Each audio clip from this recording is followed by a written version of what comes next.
अस्सलाम वालेकुम।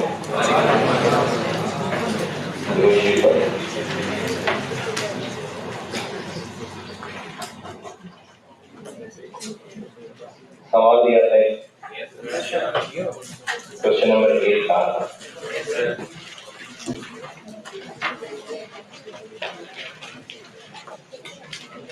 तो क्या भी होगा, क्या होना चाहिए था। फिक्स कॉस्ट वेरिएबल कॉस्ट की तमीज करने के लिए हम कॉन्टेक्स्ट देख रहे हैं एक पीरियड का, जो कि साल भी हो सकता है, महीना भी हो सकता है। ये पीरियड है, वो खर्चा जिसका ताल्लुक इस पीरियड से है बस, यानी इस पीरियड का रेंट, इस पीरियड की सैलरी, वो फिक्स है। लेकिन जिस खर्चे का ताल्लुक इस पीरियड में होने वाली किसी एक्टिविटी से है, तो फिर वो वेरिएबल है। जैसे डायरेक्ट मटेरियल, ये क्यों वेरिएबल है? प्रोडक्शन होनी है तो डायरेक्ट मटेरियल कॉस्ट आनी है। जितनी ज्यादा प्रोडक्शन होनी है उतनी ज्यादा टोटल डायरेक्ट मटेरियल कॉस्ट आनी है। कम प्रोडक्शन होनी है तो टोटल मटेरियल कॉस्ट कम होनी है, तो वेरिएबल है। फ्यूल, ये फ्यूल कंजम्पशन से लिंक है। ज्यादा फ्यूल कंज्यूम होना है, टोटल फ्यूल कॉस्ट ज्यादा बनेगी। कम फ्यूल कंज्यूम होगा, टोटल फ्यूल कॉस्ट कम बनेगी। और इलेक्ट्रिसिटी वेरिएबल है, इसका ताल्लुक एक्टिविटी से, इलेक्ट्रिसिटी यूज से है। ज्यादा इलेक्ट्रिसिटी यूज होगी, टोटल इलेक्ट्रिसिटी। और ये जो वेरिएबल और फिक्स का कॉन्सेप्ट है ना, ये एक पीरियड को सामने रखते हुए बैठता। वरना अगर आप कहें कि 2021 में रेंट और था, 22 में और है, 23 में और है, तो वेरिएबल हो गया नहीं। फॉर द पीरियड 2022 रेंट किसी एक्टिविटी से लिंक नहीं, फॉर द पीरियड है परसेंट, ये फिक्स कॉस्ट होती है। उसके अलावा जैसे जैसे आगे चलते जाएंगे ना, ये होगा इंशाल्लाह और बेहतर होगा। फिर भी अभी कोशिश तो चलो मैंने की है। फिक्स्ड और वेरिएबल कॉस्ट में कोई कंफ्यूजन है तो बताइए। जो मुझे लगता है कंफ्यूजन हो सकती है वो मैं दोहरा देता हूँ। इसमें बात होकर कंफ्यूजन होती है कि जो मैंने सवाल लिखाया था उसमें मैंने कहा था कि फ्यूल 200 रुपए पर लीटर, पता नहीं शायद 200 बोला था। तो अब उसमें कंफ्यूजन ये हो सकती है कि ये तो सर 200 पर लीटर ही है, थोड़े डलवाएं ज्यादा डलवाएं, 200 पर लीटर ही है, तो फिक्स हो गया। ये जो फिक्स और वेरिएबल है ना, ये टोटल फॉर द पीरियड का कॉस्ट। पर यूनिट वेरिएबल तो एक कांस्टेंट चीज ही होगी। ये जो वेरिएबल कॉस्ट है, ये किसने वैसे बात काम की है कि जो वेरिएबल कॉस्ट होती है जनरली वो पर यूनिट एक कांस्टेंट फिगर ही होती है। Variable cost generally per unit एक कांस्टेंट फिगर होती है। यानी डायरेक्ट मटेरियल कॉस्ट अगर मैंने 40 रुपए पर यूनिट कहा था तो वो 40 रुपए पर यूनिट ही है। 10 यूनिट्स बनाए तो भी 40 रुपए पर यूनिट है, 50 यूनिट बनाए तो भी 40 रुपए पर यूनिट है। 40 पर यूनिट की फायदा है डायरेक्ट मटेरियल को। क्लास में जो सवाल किया था 40 पर यूनिट था, तो 100 यूनिट्स बनाएंगे तो भी 40 पर यूनिट है, 1000 यूनिट बनाएंगे तो भी 40 पर यूनिट है। तो जो वेरिएबल कॉस्ट होती है जनरली वो पर यूनिट कांस्टेंट ही रहती है।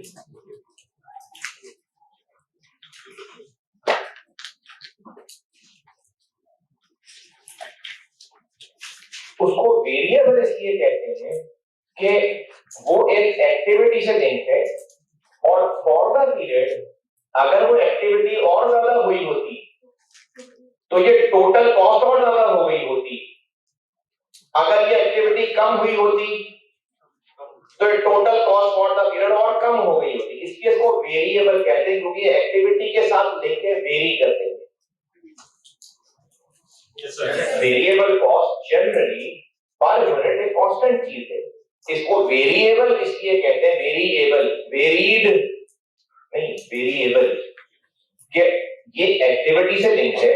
उस पीरियड में अगर एक्टिविटी और ज्यादा हुई होती तो ये टोटल और ज्यादा हो जाता, अगर एक्टिविटी कम हुई होती तो ये टोटल कम हो जाता। जैसे मैंने जो एक फॉर द ईयर का सवाल क्लास में दिखाया था, उसमें फ्यूल कॉस्ट 200 रुपए पर लीटर थी। ये वेरिएबल इसलिए है कि उस साल में इस्तेमाल हुए थे 2500 लीटर। अगर ज्यादा हुए होते तो ये total cost 3 lakh fuel cost 5 lakh. अगर ज्यादा लीटर इस्तेमाल हो गए होते तो ये टोटल 5 लाख से और ज्यादा आ रही होती, कम लीटर इस्तेमाल हुए होते तो 5 लाख से कम आ रही होती, इसलिए इसको वेरिएबल कॉस्ट कहते हैं। जबकि एक्टिविटी होती ना होती, कम होती ज्यादा होती, रेंट उतना ही होता, सैलरी उतनी ही होती, इसलिए उसको फिक्स कहते हैं। तो ये जो फिक्स्ड और वेरिएबल का फर्क है ये एक्टिविटी से रिलेट करके बात होती है। समझ आ रही बात? क्वेश्चन नंबर 8 में जो मसले हो सकते हैं मैं रिपीट कर देता हूं, फिर आपने जो पूछा वो पूछ लीजिएगा। एक बिजनेस का कैंटीन डिपार्टमेंट है और वो उस बिजनेस के एम्प्लॉइज को 30 रुपए का खाना बेचता है, पर मील 30 रुपए का वो बेचता है। अब पूछा ये था कि इस डिपार्टमेंट की वेरिएबल कॉस्ट, फिक्स कॉस्ट और सेल्स बताना। तो अगर उसने पूरे साल में 77,500 खाने बेचे तो टोटल सेल्स कैसे निकालेंगे? मल्टीप्लाई बाय 30 रुपए टोटल सेल्स निकल आएंगे। वेरिएबल कॉस्ट ढूंढनी पड़ेगी खर्चों में से। फूड कॉस्ट 12.6 पर मील दी है, वेरिएबल है फिक्स है, वेरिएबल है। वेजेस 8.7 पर मील है, वेरिएबल है। तो इनको टोटल तक पहुंचाने के लिए क्या करें? 7,500 मील से मल्टीप्लाई कर देंगे। डेप्रिसिएशन कहने फिक्स है। यूटिलिटीज, अच्छा अब ये यूटिलिटीज नीचे दी हुई है, ऊपर बताइए इनकी थोड़ी सी हेल्पिंग इंफॉर्मेशन। नीचे टोटल फॉर द ईयर दी, जैसे आप अगर फूड कॉस्ट 12.6 77,500 से मल्टीप्लाई करें तो ये वेरिएबल ही थी। वेजेस 8.7 को 77,500 से मल्टीप्लाई करें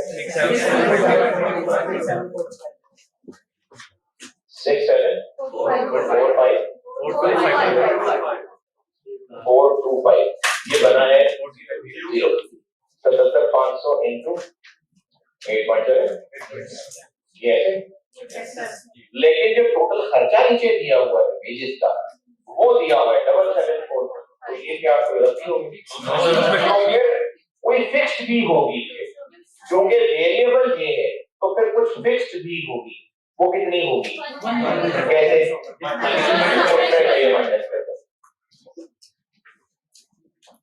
वेजेस सब लोगों से हो गया? सच्ची? यार मैं बहुत मुतासिर होता जा रहा हूँ आप लोगों से, मैं बहुत खुश हूँ आप लोगों से। तो सर्टिफिकेट दे देना यार, मेरे पास हो जाना था। वापस आप तो बाहर से आए हैं, कूलिंग ठीक है? हाँ सही है सर। मेरे ख्याल में पहली क्लास में अच्छी थी, उसके बाद तो गर्मी में इतनी टाइम नहीं होता है, वो रश उससे शोर हो जाएगा। ठीक है कूलिंग?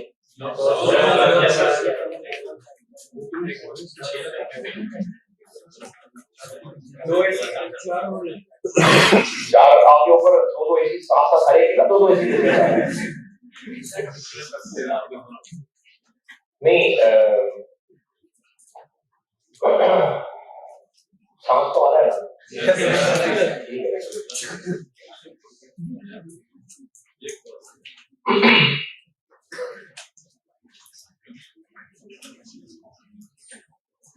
अच्छा जी, डेप्रिसिएशन 25,000 के बारे में ऊपर ही बता दिया था कि ये तो फिक्स ही है सर,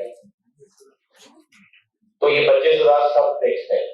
यूटिलिटीज ऊपर कहा था कि वेरिएबल पोर्शन जो है ना वो सेल्स का 6% है, तो अब ये 6% ऑफ सेल है, टोटल तक कैसे पहुंचे?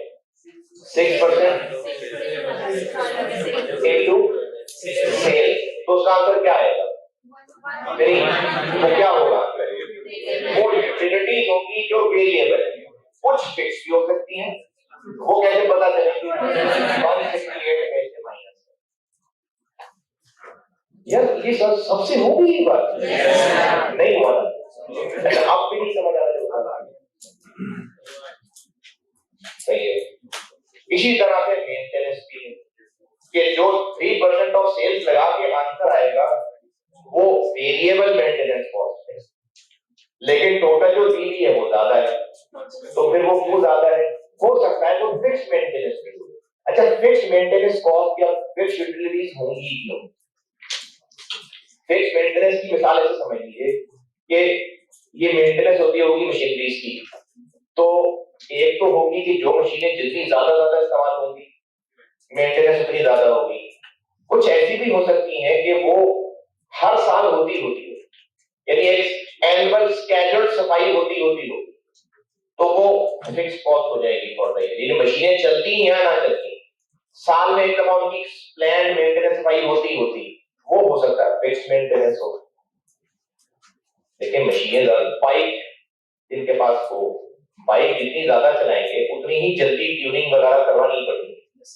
लेकिन अगर आप बाइक बिल्कुल ही ना चलाएं, फिर भी साल में एक दफा शायद उसकी सर्विस करवानी पड़ जाए। गाड़ी की मिसाल लेता हूं, जितनी ज्यादा गाड़ी चलाएंगे उतनी ज्यादा मेंटेनेंस करानी पड़ेगी। फिर भी हो सकता है साल बाद चाहे गाड़ी चले ना चले उसका फिल्टर शायद चेंज करवाना पड़ ही जाए, फिर भी ये फिक्स तरह की मेंटेनेंस कॉस्ट होगी। तो सवाल में इसको कैसे पहचानेंगे? उन्होंने लिखा है ब्रैकेट में वेरिएबल पोर्शन, तो इससे क्या पता चलता है? ये कुछ फिक्स भी हो सकता है।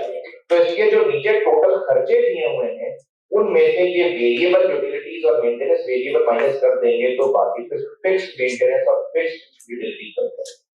और इंश्योरेंस कह दिया सारी फिक्स। आपने और जो भी पूछना है पूछें। अगर वेरिएबल पोर्शन अगर ज्यादा आ जाए नहीं हो सकता,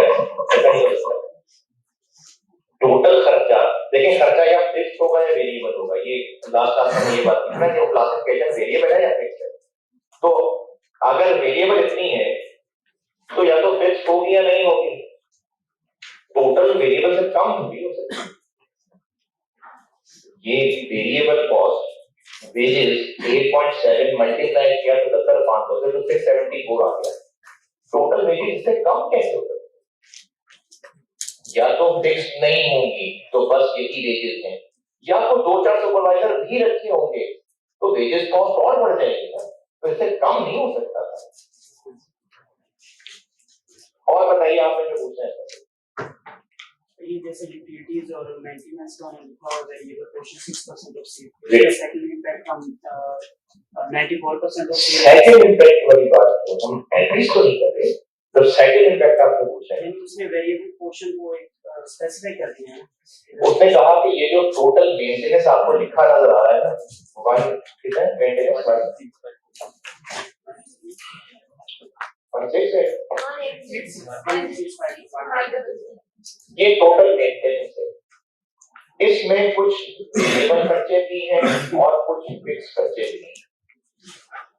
उसने कहा इसमें जो वेरिएबल मेंटेनेंस खर्चे हैं ना वो इतने हैं कि आप सेल्स पे 6% लगा लें 3%, तो जो आंसर आए वो ये।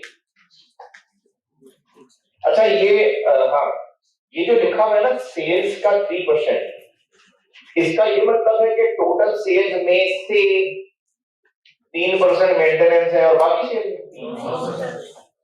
उसमें से नहीं है, वो तो एक चीज को रिलेट किया गया है।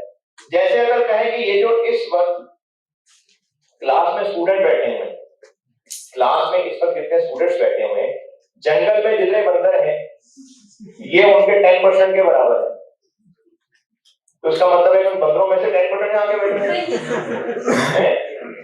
वो 10% ऑफ ऑल बंदर्स के बराबर है। तो ये तो जस्ट एक रिलेशनशिप है कि उसका जो आंसर निकलेगा बस इतने ही बच्चे बैठे हैं। तो ये जो कहा है ना 3% ऑफ सेल्स मेंटेनेंस है, इसका मतलब ये नहीं है कि सेल्स में से 3% मेंटेनेंस है तो बाकी सेल्स है, नहीं, ये जस्ट एक रिलेशन बनाया है। तो इसकी मेंटेनेंस वेरिएबल की अमाउंट निकलेगी जब आप इसके ऊपर 3% लगाएंगे, जो आंसर आ जाएगा 750। तो मेंटेनेंस में कुछ खर्चे वेरिएबल होते होंगे, कुछ फिक्स होते होंगे, तो आपको टोटल पता है, वेरिएबल कैलकुलेट कर लिए तो बाकी फिक्स होंगे। जी और जी सर अगर ऊपर वेज में पर वीक बजाय टोटल कॉस्ट दे दो फिर आप नहीं, ऊपर जो लिस्ट है ना वो इनके बारे में जरूरी इंफॉर्मेशन दी है, खर्चों का टोटल फॉर द ईयर नीचे वाली लिस्ट में बताया है। अगर ऊपर वेजेस की तरह वेजेस में पर वीक ना होगा टोटल कॉस्ट फिर हम उसको फिक्स कॉस्ट ना शामिल करते नहीं, देखो एक बात करें, क्वेश्चन 8 में एक ऊपर लिस्ट ऑफ आइटम्स है और एक नीचे लिस्ट ऑफ आइटम्स है।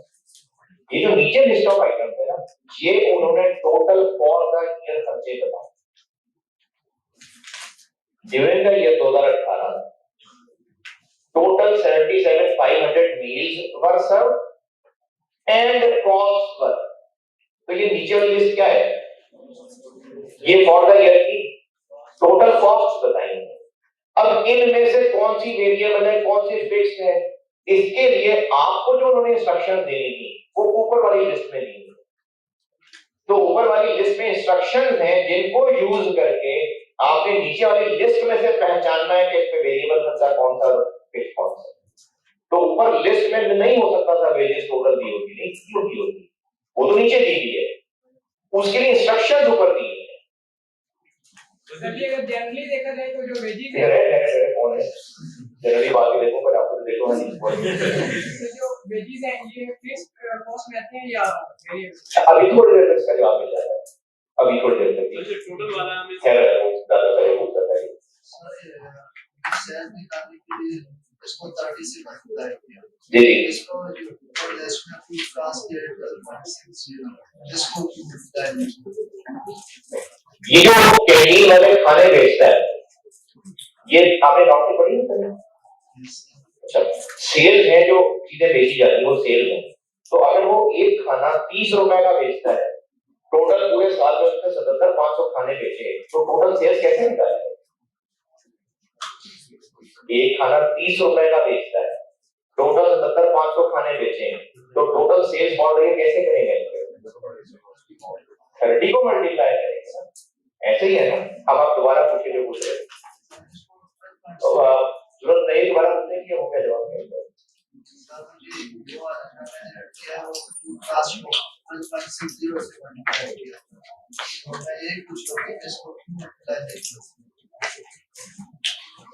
आप कह रहे हैं कि 77,500 को आपने 12.6 से मल्टीप्लाई किया और उससे क्या कैलकुलेट किया? क्यों किया?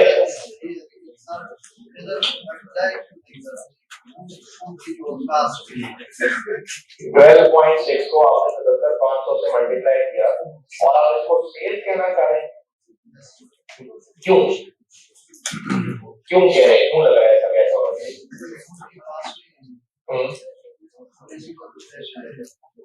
अच्छा अच्छा अच्छा अच्छा, बाकी लोग भी सुनिए, भी हो रहा है, बाकी को भी मसला हो।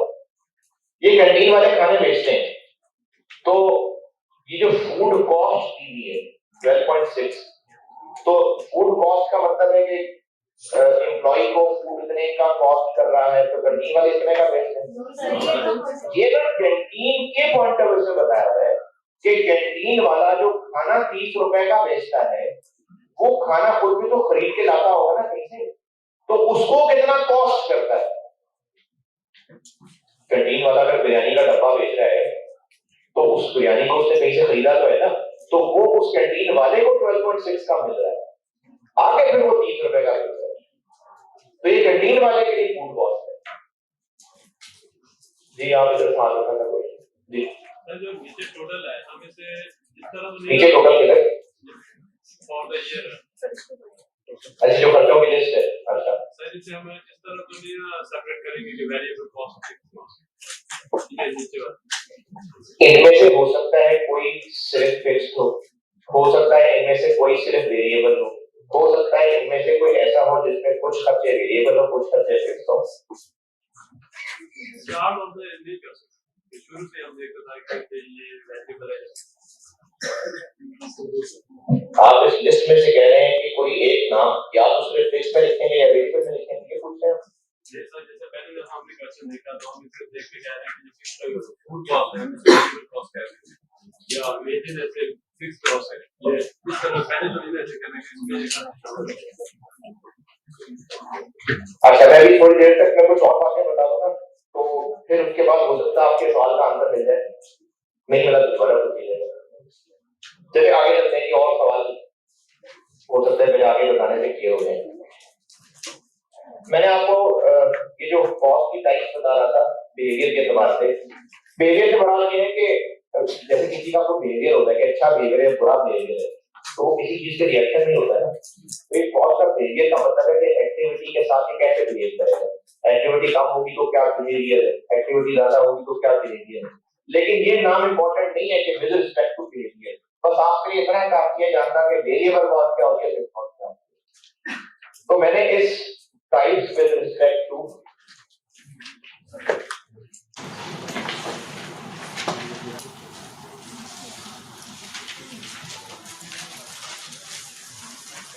इसमें मैंने आपको एक बताया था वेरिएबल कॉस्ट,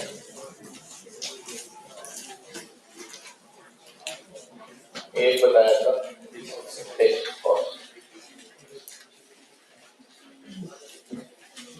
और ये समझाए नहीं थे।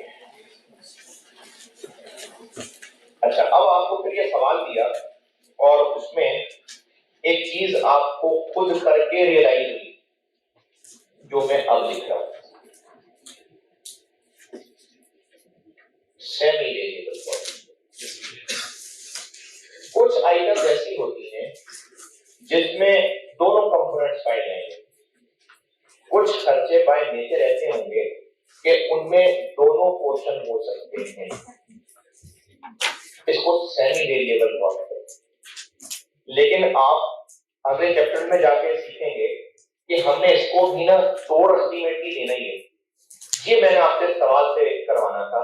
अब इस सवाल में ये क्या किया जाए, हाँ, तो आगे चल के हमने इनको तोड़ ही देना नहीं है, यानी इन द एंड वेरिएबल और फिक्स्ड ही रह जाना है। तो ये नाम की हद तक जरूर है, वरना अल्टीमेटली इसको तोड़ वेरिएबल और फिक्स्ड में ही देना है। तो ऐसा खर्चा जिसमें फिक्स्ड और वेरिएबल दोनों पोर्शन हो सकते हैं उसको सेमी वेरिएबल कॉस्ट कहते हैं। सेमी वेरिएबल कॉस्ट वो कॉस्ट है जिसमें फिक्स्ड और वेरिएबल दोनों पोर्शंस होते हैं।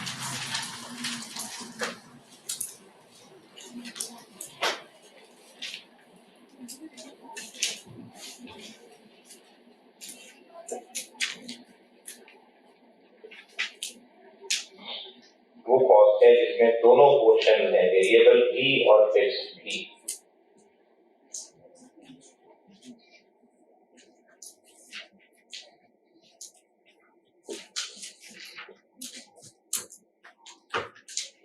इसकी एक एग्जांपल, सेल्समैन को कहा है कि तुम्हारी सैलरी है, इसकी एक एग्जांपल बता रहा हूं। एक सेल्समैन की सैलरी है 10,000 पर मंथ प्लस 15 रुपए पर यूनिट सोल्ड। सेल्समैन को कहा है कि तुम्हें 10,000 देंगे प्लस जितने यूनिट बेचोगे इनटू 15 रुपए। तो इस सेल्समैन की जो टोटल सैलरी होगी वो सेमी वेरिएबल, क्यों? क्योंकि फिक्स्ड पोर्शन भी है और वेरिएबल पोर्शन, ये सेमी वेरिएबल कॉस्ट।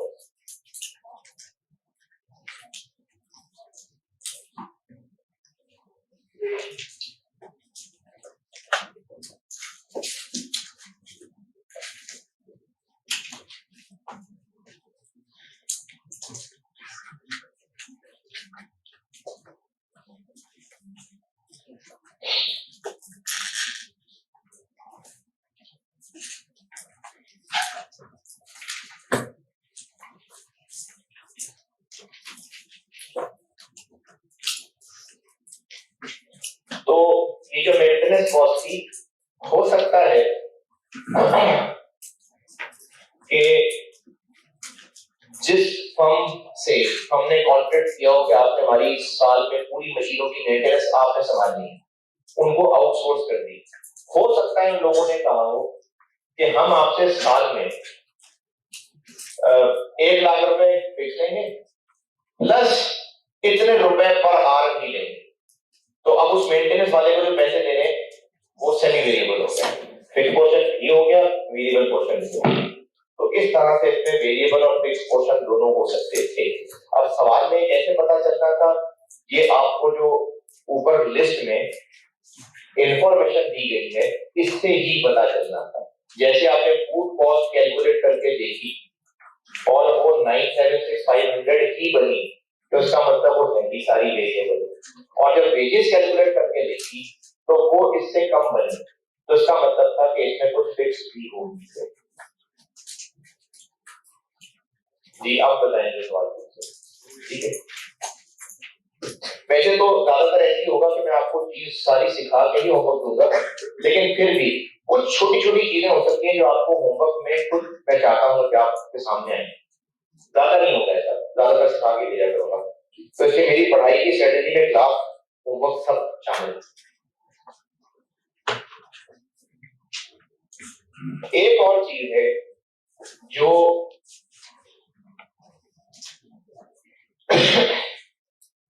बहुत ज्यादा तो नहीं है, लेकिन कुछ क्लासेस आगे चल के, बल्कि काफी क्लासेस आगे चल के मैंने आपको ना एक हाइलो मेथड कराना है। मैं आगे जब पढ़ाऊंगा तो आपको तब बताऊंगा क्या होता है। वहां पर जरूरत पड़ सकती है चीजों की, वो होती है स्टेप कॉस्ट। स्टेप कॉस्ट भी कह सकते हैं, स्टेप फिक्स कॉस्ट भी कह सकते हैं। स्टेप फिक्स कॉस्ट, फिक्स के अलावा भी मतलब स्टेप कॉस्ट भी कह सकते हैं, लेकिन चूंकि फिक्स होती है नेचर में, इसलिए स्टेप फिक्स कॉस्ट।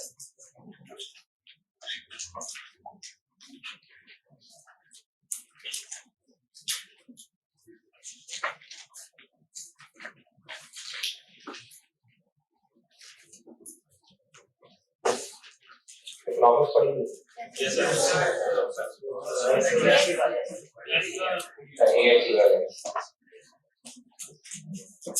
चलिए, बचपन में कहीं किसी ना किसी लेवल पे तो शायद ग्राफ बनाई ही हो। ग्राफ से समझ एक चीज समझाता हूँ, अगर समझ आ गई तो ठीक है, नहीं तो इग्नोर डिलीट कर दूंगा, मैं मिटा दूंगा यहाँ से। ऐसी समझाने में हेल्प है, वरना अगर ना समझ आए तो फिर क्या फायदा है उसका। टोटल कॉस्ट और activity, variable cost. Zero activity होगी तो वेरिएबल कॉस्ट टोटल जीरो होगी, एक्टिविटी बढ़ती जाएगी तो वेरिएबल टोटल कॉस्ट बढ़ती जाएगी। एक्टिविटी बढ़ती जाएगी, कॉस्ट बढ़ती जाएगी।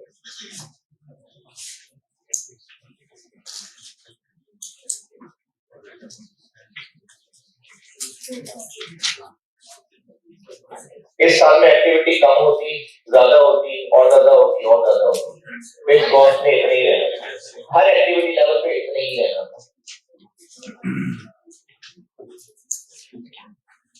अगर ये ग्राफ से कुछ बात समझ आ रही है तो आगे बता रहने दीजिए। ग्राफ ठीक है?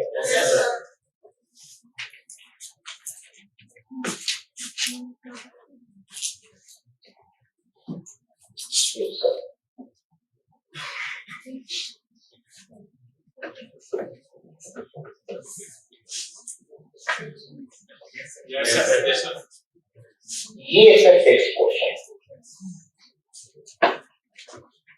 यानी जितनी मर्जी एक्टिविटी हो, उस सेल्समैन को 10,000 तो देनी है।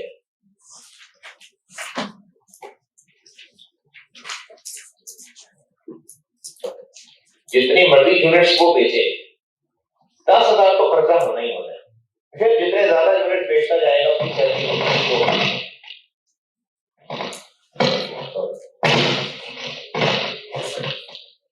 ठीक है,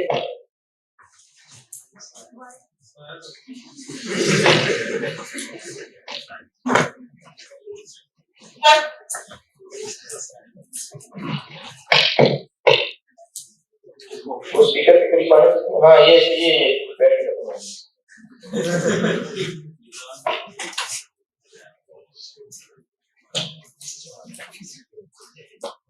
ठीक है, मेरे ख्याल में बैटरी वाला ही अच्छा होगा, इसका भी हो सकता है।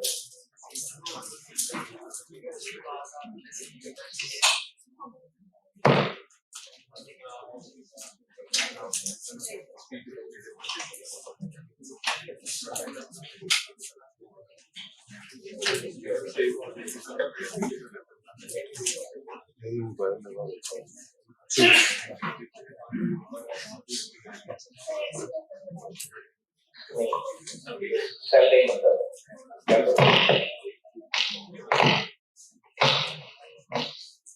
ठीक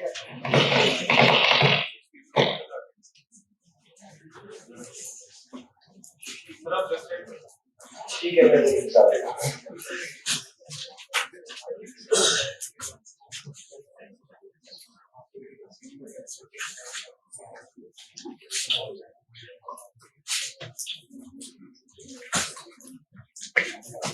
सेमी वेरिएबल का ग्राफ Yes, sir. ये इधर से स्टार्ट हो रहा है, क्योंकि कोई एक्टिविटी नहीं होगी तो कॉस्ट भी जीरो होगी, लेकिन यहाँ पर एक्टिविटी ना भी हो फिर भी कुछ कॉस्ट तो होगी, उसके बाद टोटल बढ़ती जाएगी फिर एक्टिविटी बढ़ती जाएगी। स्टेप कॉस्ट का यहाँ बता रहा हूँ। स्टेप कॉस्ट का कॉन्सेप्ट ये है कि हमने ना स्टोर लिए होते हैं किराए पे, और तो स्टोर लिया किराए पे और ये इतनी कैपेसिटी है स्टोरेज की, और स्टोर का किराया है 50,000 रुपए। अब उस स्टोर में चीजें पूरे स्टोर में भरी हो, थोड़ी रखी हो, खाली स्टोर हो, किराया उतना ही रहेगा ना, ये फिक्स्ड है। लेकिन इस स्टोर की जो कि एक लिमिटेड कैपेसिटी है और उस बिजनेस की नेचर ये है कि जिस साल में काम ज्यादा होता है उस साल में फिर वो ज्यादा इसी तरह की और स्टोरेज किराए पे ले लेते हैं, कम होता है तो एक से भी काम चला लेते हैं। जैसे अगर किसी साल बिजनेस बहुत ज्यादा है, प्रोडक्शन बहुत ज्यादा की है, तो उनको हो सकता है एक और स्टोर किराए पे लेना पड़े। अच्छा, अब वो जो एक और स्टोर किराए पे लेना पड़ेगा वो 50,000 रुपए में एकदम से जंप होके 1 लाख हो जाएगा, क्योंकि एक पूरा स्टोर और ऐड हो गया। फिर अगर एक और लेना पड़ेगा तो एक और ऐड हो जाएगा। इस तरह की फिक्स्ड कॉस्ट को स्टेप कॉस्ट कहते हैं कि एक सर्टेन लेवल तक वो कॉस्ट फिक्स्ड है, लेकिन अगर उसमें मजीद एक्टिविटी बढ़ाई जाती तो एक एक यूनिट बढ़ने से तो खर्चा ना बढ़ता। जैसे अगर इस स्टोर की कैपेसिटी है कि इसमें 1000 बॉक्सेस आ सकते हैं, तो अगर 800 रखे हो तो 700 हो तो यही एक स्टोर है 50,000 रुपए। लेकिन जैसे ही वो हमें 1000 से अगर 5-10 भी और बढ़ाने पड़े तो फिर एक स्टोर और लेना पड़ जाएगा, तो उस खर्चे में 50,000 के साथ सीधा सीधा एकदम से 50,000 ऐड हो जाएगा। ये स्टेप कॉस्ट होती कि फॉर द पीरियड अगर एक्टिविटी और ज्यादा होती तो एक सर्टेन अमाउंट स्टेट एडिशन हो जाती, इसको स्टेप फिक्स कॉस्ट कहते हैं।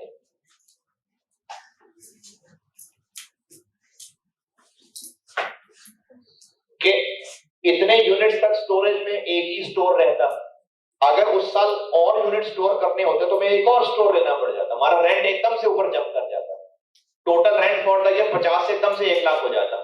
फिर मजीद यूनिट्स भी बढ़ाते 1 लाख ही रहता, एक लेवल से और ज्यादा बढ़ाते तो वो फिर 1.5 लाख हो जाता, फिर एक लेवल तक वो 1.5 लाख ही काफी रहता, फिर अगर और एक्टिविटी बढ़ती वो 1.5 से 2 हो जाता। इसको स्टेप कॉस्ट कहते हैं। ये बहुत ज्यादा नहीं होते हैं, लेकिन कुछ कुछ हो सकती है, जिसकी मिसाल मैंने आपको यही स्टोर वाली दी है। एक सर्टेन स्टोरेज कैपेसिटी तक चाहिए था स्टोर रेंट पे फिक्स कॉस्ट है, अगर थोड़ी सी ज्यादा कैपेसिटी बढ़ानी पड़ी तो एक फुल स्टोर ही एज इट इज ऐड करना पड़ेगा, तो हमारी फिक्स कॉस्ट जंप कर जाएगी, फिर वो एक लेवल तक रहेगी। जैसे स्टेप्स होते हैं ना, सीढ़ियां एक लेवल तक बराबर है, फिर एकदम से वो ऐसे होता है, ये ढलवान नहीं, स्टेप्स एकदम से जंप करके ऊपर हो जाएगा, फिर एकदम से ऊपर हो जाएगा, इसको स्टेप कॉस्ट कहते हैं। इसकी बहुत ज्यादा मिसालें नहीं है, बहुत कम होती है, लेकिन यही मिसाल इसके लिए काफी है समझाने के लिए जो मैंने स्टोर की मिसाल दी।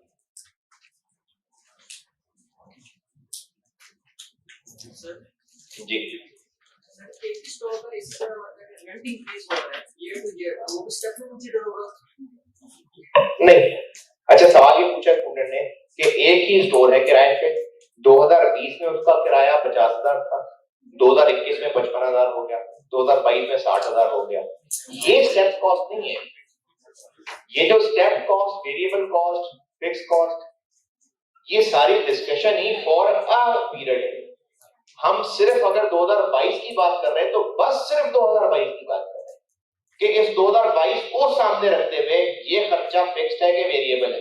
अब स्टोर का रेंट, क्योंकि स्टोर हम बढ़ा सकते थे और ज्यादा। अच्छा, ये चीज स्टूडेंट को डायरेक्टली नहीं पता चली, ये स्टूडेंट डायरेक्टली नहीं सोच सकता। स्टूडेंट को सवाल में डेटा बताएंगे तो स्टूडेंट को पता चलता है कि ये स्टेप कॉस्ट है। जिस तरह सुपरवाइजर की सैलरी फिक्स्ड है, वेरिएबल है। सुपरवाइजर की सैलरी फिक्स्ड है, ये तो क्लियरली पता चल रहा है ना।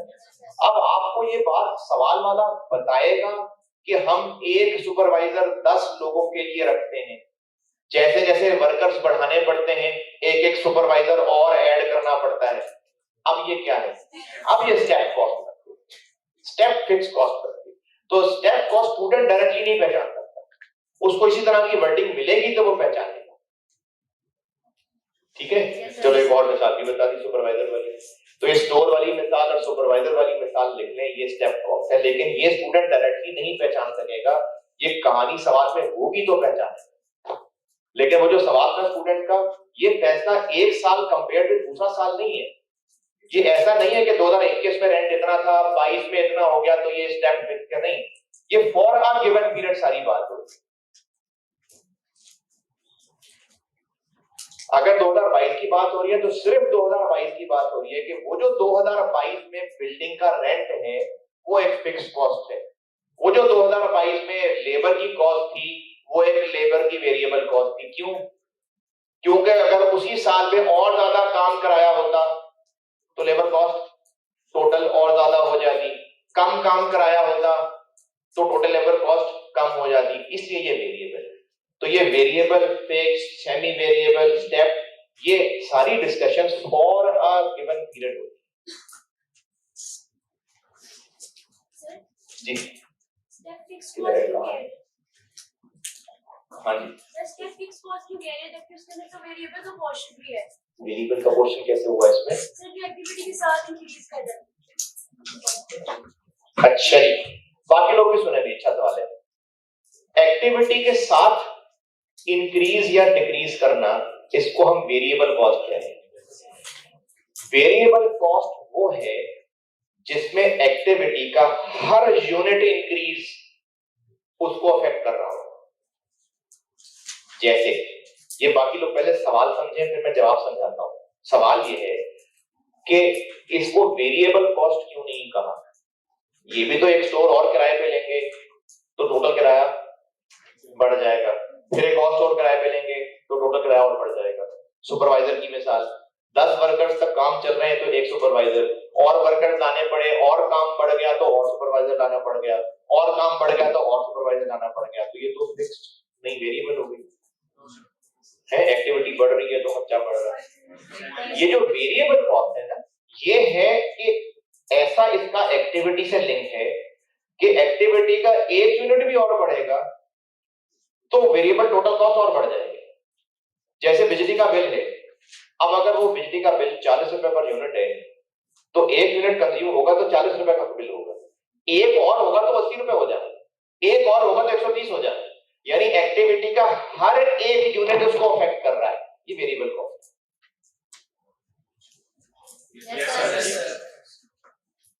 की बात है।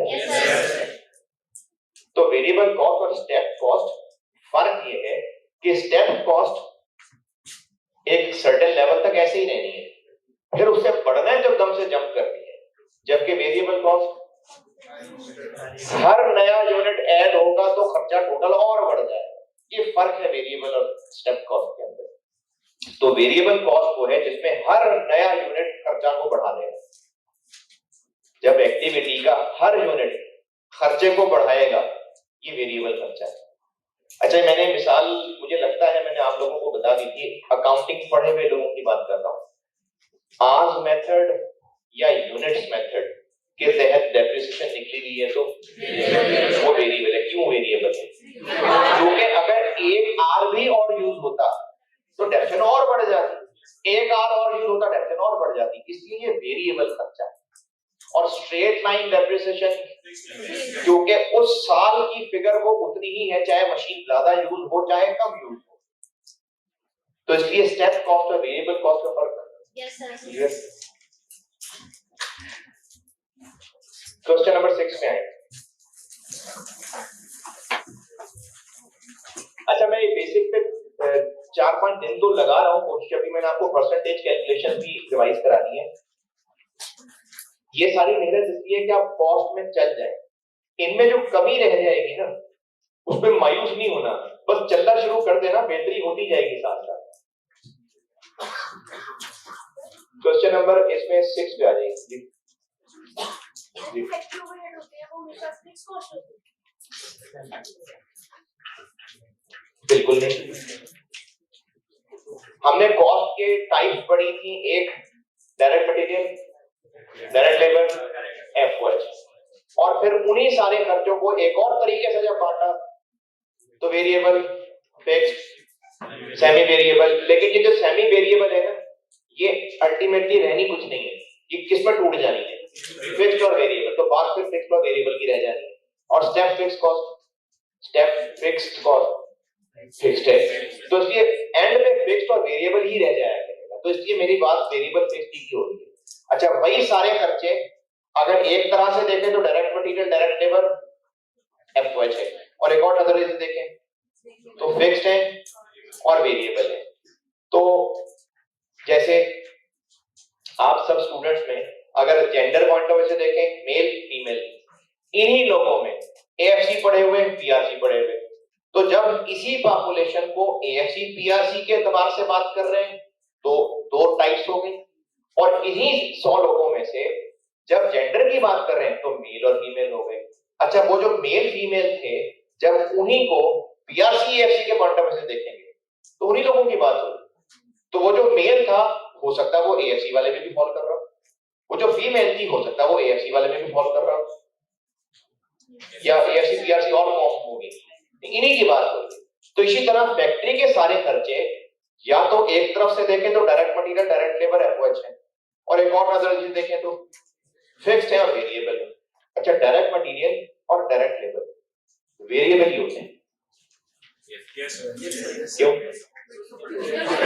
क्योंकि वो प्रोडक्शन से डायरेक्टली लिंक्ड हैं, पर यूनिट है, ज्यादा प्रोडक्शन होगी तो टोटल मटेरियल, टोटल लेबर ज्यादा ही लगेगा, इसलिए वो वेरिएबल भी होते हैं। और जो एफओएच है उनमें फिक्स्ड यूज करते हैं, उनमें वेरिएबल भी यूज करते हैं। जैसे फ्यूल कॉस्ट डायरेक्ट मटेरियल है, डायरेक्ट लेबर है कि एफओएच है? फ्यूल कॉस्ट एफओएच है, और अगर वेरिएबल फिक्स देखें तो वेरिएबल है। Straight line method depreciation, fixed variable देखें तो फिक्स्ड है, और direct material, direct labour, FOH देखें तो एफओएच। तो एफओएच में वेरिएबल फिक्स दोनों हो सकते हैं, और ये अगले चैप्टर में तोड़ेंगे भी हम लोग चल के इसको, वेरिएबल फिक्स। चलें इन्हीं क्वेश्चन में क्वेश्चन 6 पे आ जाए। क्वेश्चन नंबर 6,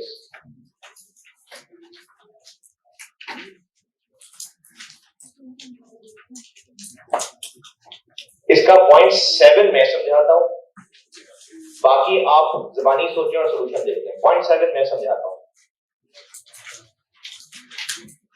इन्हीं बेसिक कॉन्सेप्ट में क्वेश्चन नंबर 6 पॉइंट 7 मैं समझाता हूं, बाकी 6 आप देखिए, ज़बानी पहचानें और सॉल्यूशन देखें कि आप सही सोच रहे थे कि नहीं।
बस ठीक है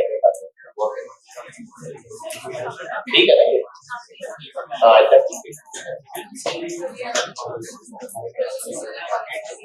तो आपने लिखा हुआ ही देखना है ना, एक ग्रे कलर थोड़ी देर में लिखा हुआ ही देखना है।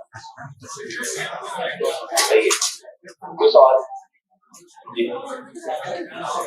नहीं, 7 तो मैंने नहीं बताया, वहाँ नहीं बताया। अच्छा ठीक है, और उससे पहले जो बात कर रहा था ठीक है।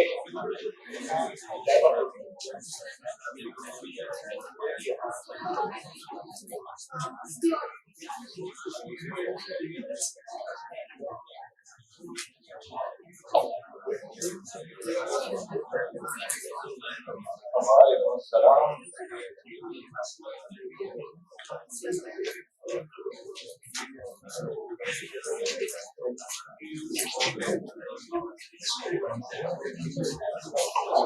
पॉइंट नंबर 1 सेमी वेरिएबल, ये तो भी मैं पहले भी मिसाल दे चुका था।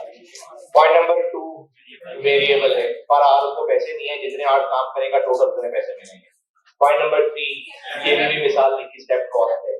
पॉइंट 4 मंथली सैलरी है, फिक्स्ड है। Direct material cost. ये जो पॉइंट 6 है ना, इसमें कहानी तो कोई नहीं लिखी। वैसे तो कॉस्ट में उम्मीद नहीं है कि आपको ऐसा सवाल पूछें जैसा ये सवाल है, लेकिन पूछ भी सकते हैं, पूछ सकते हैं। जिस खर्चे के बारे में क्लियरली पता चल रहा है कि वो वेरिएबल है, वो वेरिएबल है। जिसमें क्लियरली पता चल रहा है स्टेप्ड है, फिक्स्ड है, वो स्टेप्ड और फिक्स्ड है। जिसमें क्लियरली आप दावे से नहीं कह सकते ना, वो सेमी वेरिएबल है। जैसे इलेक्ट्रिसिटी है, तो अगर इसको एक business factory point of view से देखें तो जितनी ज्यादा वर्किंग होगी, जैसे ये कॉलेज की मिसाल लेते हैं, जब क्लासेस होती हैं, ये जो फरवरी और अगस्त और चलो थोड़ा सा मार्च और सितंबर भी, जब ये क्लासेस नहीं हो रही होती हैं, तो उन महीनों में बिल कम होगा ना या जीरो होगा? जीरो क्यों नहीं होगा? क्योंकि क्लासेस इस कॉलेज की एक्टिविटी है। लेकिन अगर क्लासेस नहीं भी हैं, फिर भी गार्ड ने तो लाइट जलानी है, रिसेप्शन तो बहरहाल खुली होगी, तो इसलिए कुछ खर्चे फिर भी बहरहाल हो ही रहे होंगे। तो इसलिए इलेक्ट्रिसिटी बाय नेचर ये सेमी वेरिएबल खर्चा है। तो इसलिए अगर ऐसा सवाल एग्जाम में टेस्ट हो गया जैसा ये है, चांसेस कम है कॉस्ट में, लेकिन हो सकता है, तो वो खर्चा जो फिक्स्ड, वेरिएबल और स्टेप पक्का पक्का क्लियरली पता चल रहा है, वो स्टेप फिक्स्ड और वेरिएबल है, नहीं तो वो सेमी वेरिएबल। तो इसलिए point number 6 semi variable. Point number 7 समझ लें, ये स्टेप है कि वेरिएबल?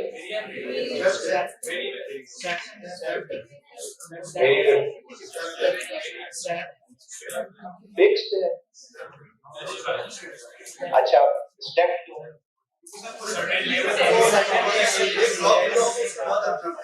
हाँ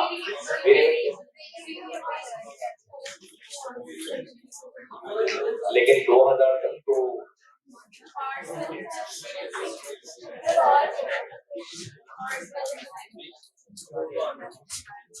ये स्टेप्ड नहीं है, इसलिए नहीं है, समझ लें। पॉइंट नंबर 3 बताता हूं पहले। पॉइंट नंबर 3 है कि अगर स्टोरेज 5000 यूनिट्स तक रही तो पर स्टोरेज हुई तो 55 हो जाएगा। 2020 में बस स्टोरेज हम सिर्फ यूज किया करते थे 4800, तो एक स्टोर चाहिए होता था, है ना? 40,000 खर्च होता था। 2021 में भी हम बस 2000 यूनिट तक स्टोर करेंगे तो 40 ही रहेगा, ठीक है। लेकिन ये तो 68 नहीं होगा, 4800 वो 2000 ये जब पीरियड चेंज हो गया तो फिर नए सिरे से गिनती, नए सिरे से कैलकुलेशन शुरू हो गई। वो उधर का रेंट था, ये इधर का रेंट है। लेकिन ये जो 0.7 है, अगर 2020 में मशीन चली 1900 आवर्स, 2000 के अंदर अंदर, तो मेंटेनेंस पे कितना खर्च होगा? पहला साल बिजनेस का नहीं है, मतलब समझ लो कि अच्छा चलो ऐसे तो 2000 में मेंटेनेंस हुई होगी ना, 2000 हुए होंगे, मेंटेनेंस कॉस्ट हो गई होगी, अगली मेंटेनेंस नहीं हुई होगी, ठीक है। 2021 में सिर्फ 1000 घंटे चला, कोई मेंटेनेंस नहीं हुई होगी। ये 100 ही और हुआ होगा तो मेंटेनेंस हो गई होगी। क्यों नहीं? 4900 तो पिछले आवर्स तो चल रहे हैं ना, मतलब मशीन तो चल ही रही है। अगर बाइक है, गाड़ी है और एक साल में वो 2000 किलोमीटर चल चुकी है, तो अगले साल फिर से जीरो से थोड़ी मीटर शुरू हो जाएगा। वो तो मीटर फेर ले तो फेर ले, वरना तो जीरो से नहीं शुरू हो जाएगा ना। तो ये मशीन की मेंटेनेंस, अब ये कनेक्टेड चीज होगी कि नहीं? अगले साल जैसे ही 100 आवर्स और होने हैं, मेंटेनेंस करनी पड़ जानी है ना? लेकिन जहां पर ये कनेक्टेड है, तो ये जो फिक्स कॉस्ट होती है ना, या स्टेप फिक्स कॉस्ट, ये बस एक पीरियड से रिलेटेड चीज है। लेकिन जहां पर हर गुजरता किलोमीटर भी इफेक्ट डाल रहा है, और वो ऐसा नहीं कि 2020 खत्म तो किसका खत्म, 21 में जाके भी ये मैटर कर रहे हैं। तो इसलिए ये जो मेंटेनेंस है, ये बाहिर स्टेप कॉस्ट लग रही है, लेकिन ये वेरिएबल है, क्योंकि 100 और होने और फिर मेंटेनेंस हो जानी है। अच्छा, इसमें इसको समझने के लिए आपको एक और मिसाल बताता हूं। आर्स मेथड, डेप्रिसिएशन वेरिएबल खर्चा है कि फिक्स्ड है? क्यों? क्योंकि वो आर्स से कनेक्ट हो रहा है। हालांकि मशीन तो बस एक दफा ही खरीदी थी, लेकिन वो एक्सपेंस आर्स से रिलेट कर रहा है ना। तो इसी तरह जो मेंटेनेंस है, ये आर्स से रिलेट कर रहा है, और अगले साल में यूज होने वाले आर्स पिछले भी उसको इफेक्ट डाल रहे हैं। नहीं समझ आएगा? पिछले साल के जो 3900 है, वो आगे भी इफेक्ट डाल रहे होंगे। कैसे? 100 आवर्स ही और होने, फिर से मेंटेनेंस की बारी आ जानी है। तो इस वजह से ये वेरिएबल है। तो अगर कोई खर्चा जो ऐसा बाहिर मेंटेनेंस का स्टेप लग रहा है, अगले पीरियड में भी जाके इसका इफेक्ट आगे चला जाना है, तो फिर वो स्टेप नहीं, फिर वो वेरिएबल चीज है। लेकिन इसकी ये क्वेश्चन 7 भी जल्दी से कर लें, इससे पहले कि ये समझ निकले। क्वेश्चन 7 भी करें तो उसमें ये बात और बेहतर हो जाएगी। क्वेश्चन 7 भी ऐसे ही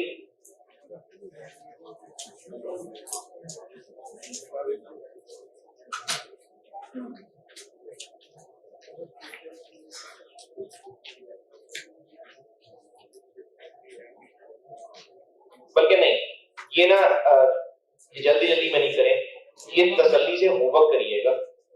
ये मेरे क्लास के आमी कलमात नहीं है, क्लास अभी चल रही है। सिर्फ मैंने ये कहा है कि इस सवाल को आराम से तसल्ली से होमवर्क के तौर पे करिएगा। क्वेश्चन नंबर 7,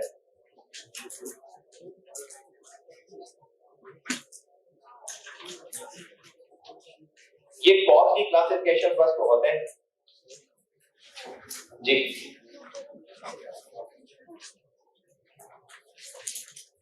वाली मिसाल कौन सी? वो stepped fix cost, stepped fix cost.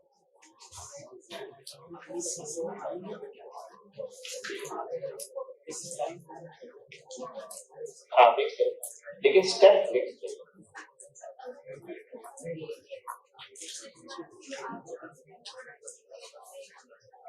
नहीं, स्टेप फिक्स कॉस्ट इस डिटेल से पता चल रहा है।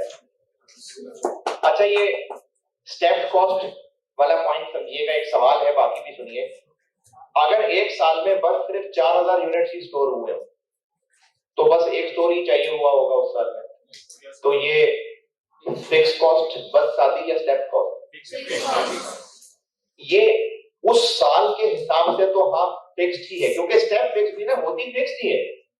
स्टेप फिक्स कॉस्ट भी एक फिक्स कॉस्ट ही है, लेकिन अगर उसको सिर्फ इस एंगल से देखा जाए कि अगर और एक्टिविटी हुई होती तो एक और अमाउंट ऐड हो जाती, फिर और होती तो एक और अमाउंट जंप कर जाती, ये स्टेप फिक्स कॉस्ट बनते हैं।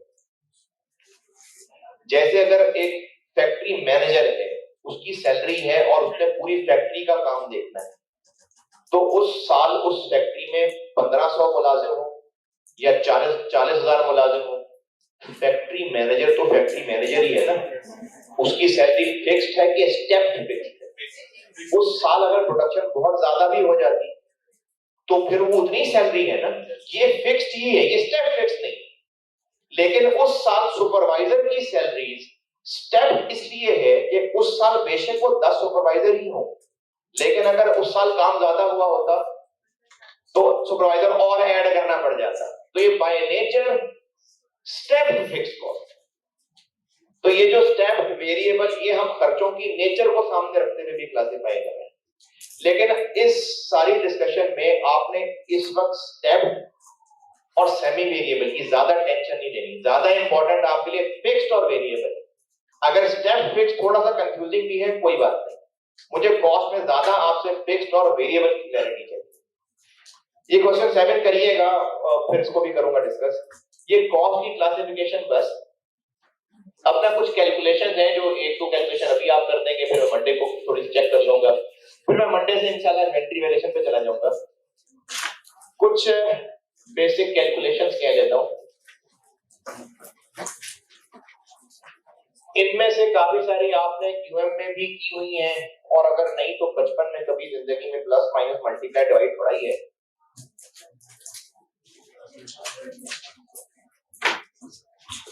तो इसमें मैं अपने इन बेसिक कैलकुलेशंस को पढ़ाने में बांट लेता हूं। एक चीज मैं आपसे सिर्फ परसेंटेज कैलकुलेशंस जरा चेक कर लूं, और इसमें मेरे पास नया सिखाने को नहीं है, मैं आपको सिर्फ चेक कर रहा हूं कि आपको ये चीजें, आपको रिवाइज करा रहा हूं, पहले आपको खुद रिकॉल हो जाएंगी चीजें। तो ये सवालों के साथ ही चलते हैं, इसमें सवाल लिखें।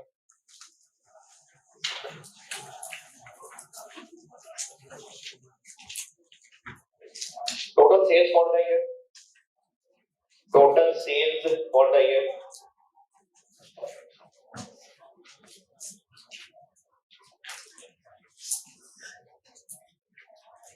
$540 million, $540 million, 540 million. और total commission for the year. Total commission for the year. 78 million.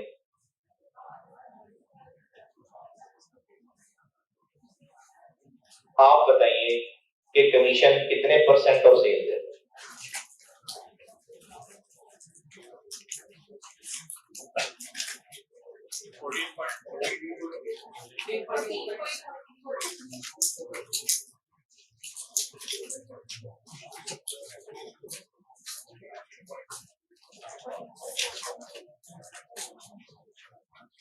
बाहर की शोर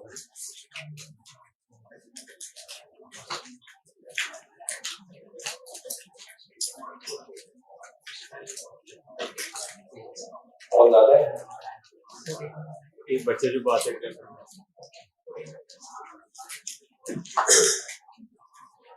अपना गाड़ी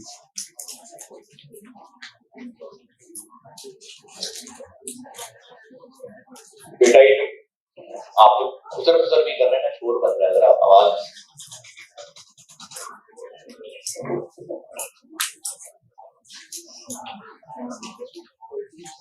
हाँ जी 78 कितने %? 14.4। आसान था ये है कॉस्ट का।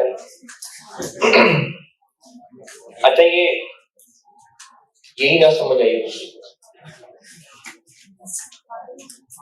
अगर किसी कोई भी समझ नहीं तो वो क्लास से फारिग होकर ना मर जाएगा। 14.4%। एक और लिखें सवाल।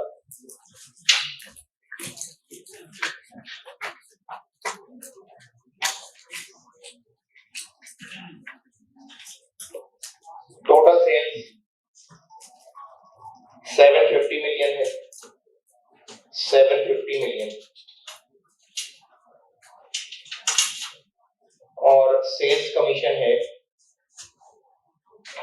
12% ऑफ सेल्स, 12% ऑफ सेल्स। बताएं कमीशन कितनी? 90। तो इससे बस सिर्फ और सिर्फ आपको ये याद करा रहा था कि हो सकता है हमें आगे चल के कहीं एक फिगर को दूसरी की परसेंटेज के तौर पे कैलकुलेट करना हो या फिर एक फिगर पे परसेंटेज अप्लाई करनी, तो ये बस ये थोड़ी याद नहीं करा। अगली क्लास में ना मैं इसी तरह की और कैलकुलेशन कुछ रिवाइज करवा के तो इंशाल्लाह इन्वेंटरी वैल्यूएशन पे चलते हैं। और इन्वेंटरी वैल्यूएशन वाले भी आपने नोट्स लिए हुए हैं। अच्छा मंडे को मेरे इल्म के मुताबिक बैक की बुक आ जाएगी। अगर नहीं आई तो जो सवाल मैंने पास पेपर्स के कराने हुआ करेंगे और किताब तब तक नहीं आई थी वो फिर मैं क्लास में कॉपी दे दिया करूँ, लेकिन बुक आ जाए तो फिर आप खरीद लें। ठीक है चलें।